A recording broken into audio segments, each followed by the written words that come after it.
Hello, I'm Michelle Starr, and excuse me, I'm here to give you some tips on plantar fasciitis. Um, I've had some friends that are dealing with it, and I did some research plus common sense and 50 years of yoga practice. So, first, a description. The plantar fasciitis comes from an inflammation. I'm going to bring my foot up here if that doesn't gross you out. So there's a band of muscle that comes all the way down the toes, up the foot. It's wider here at the ball, and then it comes down a little narrower at the heel, and then up the back of the heel. So that is where it usually gets painful, prickling, painful sensations in the heel. So in yoga, we do something called warrior pose, warrior 1 and warrior 2. But warrior 1 is really good for stretching this issue. So you can do it at the wall, but the wall is further away from the camera, and I thought it would be easier for you to see if I come out closer and use a chair. So you can use a chair or you can press against the wall, just like a runner stretch, okay? So warrior 1 is the front leg is forward and the knee bent. The back leg is straight. The feet are parallel, and you press the heel down to the floor. And then in warrior 1, so this is warrior 1, that's how it looks. Okay, so when you want to stretch your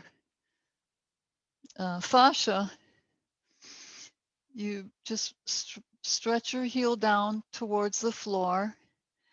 And I recommend lifting up onto the ball and onto the toes and coming down. This will help to warm up that muscle, and it'll help it to stretch.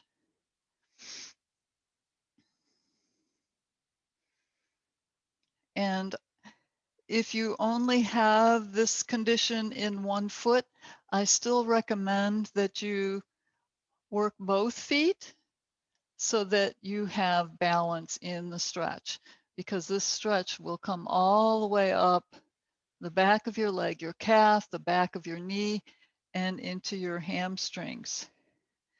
And then around to the front, it stretches the psoas muscles, the iliacus, which is on the inside. It's like a cupped muscle that lines the inside of your hip bone, the iliacus.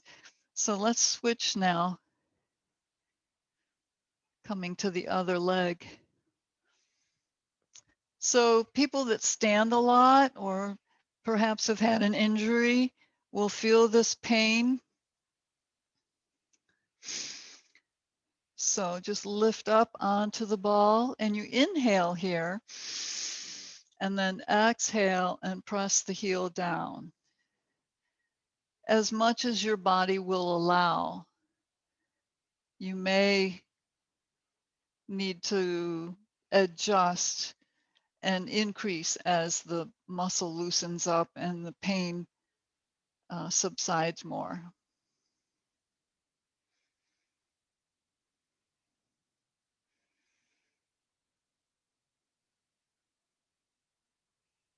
So you inhale on the way up and you stretch on the exhale, pressing the heel down. Okay, now there's a little exercise you can do that helps with the muscles underneath the toes. And if you have a towel, I just had washcloths nearby because we use them for eye covers in our yoga classes when we're doing it live in person.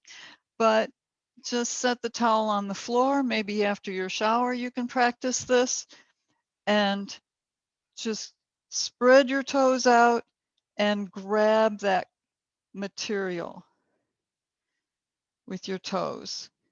Even if you don't pick it up, you're working those muscles and loosening them up.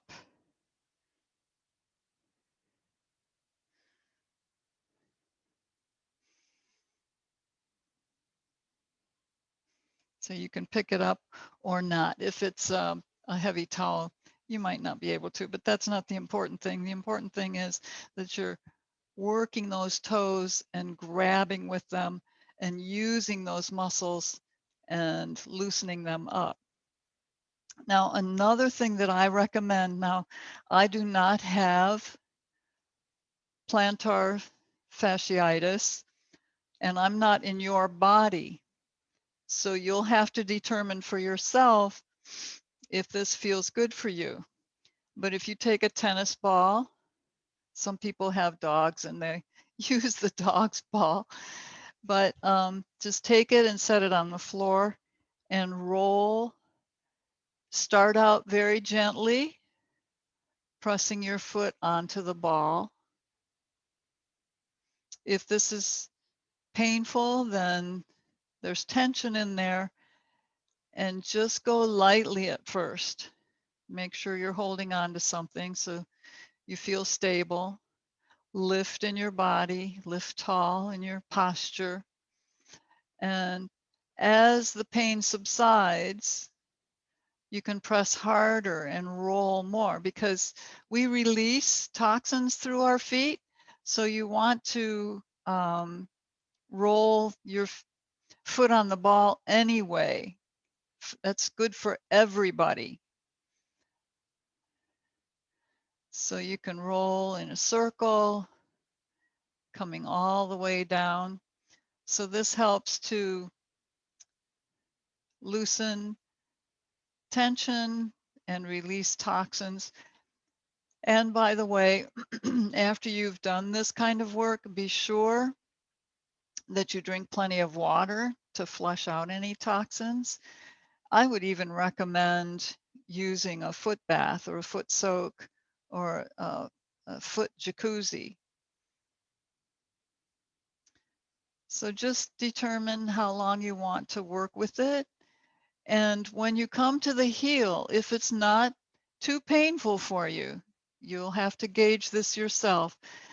Put the ball right under your heel and press down on it. Press into the ball if you can. If you can't, that's okay. There's other things you can do. But certainly, if you can roll your foot on the ball, it's going to loosen those muscles and release toxins. Stretch out your foot. And I notice that it helps keep the bones in the foot, the phalanges, aligned. Because sometimes I'll notice a little click and can feel that it just went into alignment. So other foot, you want to do it on both feet, even if you have condition in just the one, that's okay. This is good for both. I roll all the way down to the toes just to give them some TLC and then roll along the foot.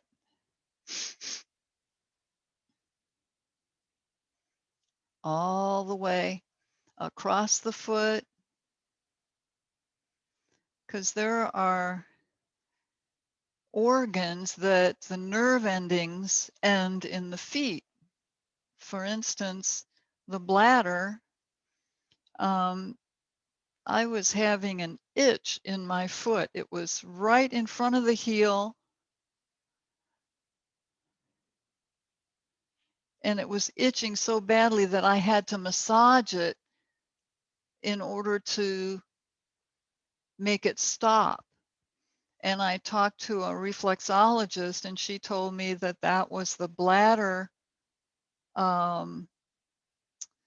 nerve ending, and that I was preventing a urinary tract infection by doing that. So whenever you have an itch, generally, it's over the years I've found this to be true. But if you have an itch, generally there's tension in that area.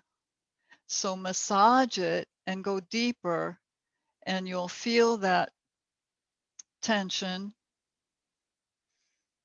and you can alleviate it and prevent other problems from arising. So you can also, I'm going to press on the heel now. Just press down. You can massage your feet. Just give them attention. They need it anyway. They do so much work for us, especially people who have jobs where they stand a lot. So this can really prevent a lot of issues in your body. Okay. One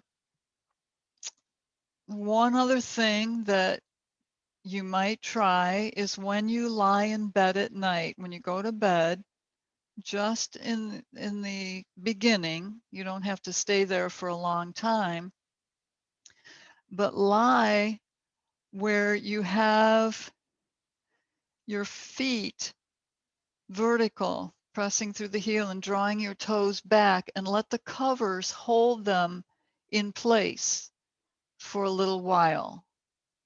You'll probably fall asleep and then you're going to move anyway.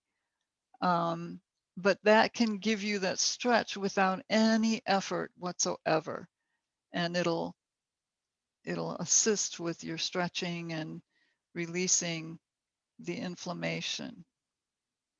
You might also try an anti-inflammatory tea and see if that works, something antioxidant. So let me check my notes to make sure that was all I had for you. Yes, that was it. So I hope that helps. And if you have this condition, I hope that it goes away and you're pain-free for the rest of your life. All right. Thanks for watching. Michelle Starr. I have a yoga channel, Michelle Starr Yoga. I have like 140 videos on here with a playlist where you can go in and do a short class, or you can do something for your low back. But this one is for the feet specifically. So please like, comment if you have questions, and do subscribe if you're new to this channel. And I wish you health and a pain-free life. Thank you.